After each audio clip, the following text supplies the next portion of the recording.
काय शांताबाई, कशी आहेस? बरी आहेस नव? होय मामा, पर एक कानावर घालायला आली. ते काय आणि? तुम्ही सांगितलंय तसंच करतायत हे. बर मग? तुम्ही सांगितल्याप्रमाणे यांनी कमी नफा घेऊन धंदा चालू केलाय.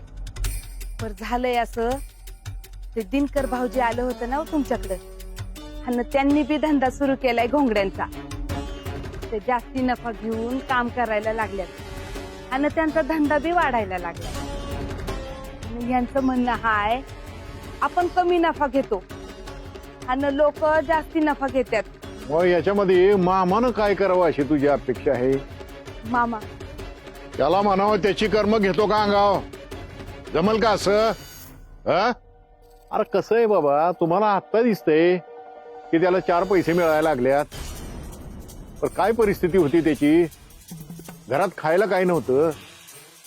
आत्ताशी कुठं धंदा टाकलाय, त्या धंद्यात जम बसणार, तिथून पुढे पैसे मिळायला सुरुवात होणार. त्याला सांग असं दुसऱ्याची तुलना करत जाऊ नका म्हणावं. मला तुमचं म्हणणं कळतंय मामा, पण ह्यांनी कसं समजून सांगू तेच कळना. अरे पुरी, मला एक सांग, तुझ्या घरी अशी परिस्थिती आहे का का उंद्याच्याला चूल कशी पेटवायची त्याची काळजी आहे वय? नाही मामा, तुमच्या आशीर्वादाने समज चांगला आहे ना? व आणि मग त्याला काय होतंय? मिळाले 4 पैक कमी, काय फरक पडतोय वय? का खायची वांदी होत्याल तुमची? सांग त्याला, अशी दुसऱ्याची तुलना केली ना की फक्त दुःख वाट्याला येतंय. आपलं नशीब, आपलं कर्म, आपलं संचित, या सगळ्याचा हिशोब करून माणसानं ठरवावं.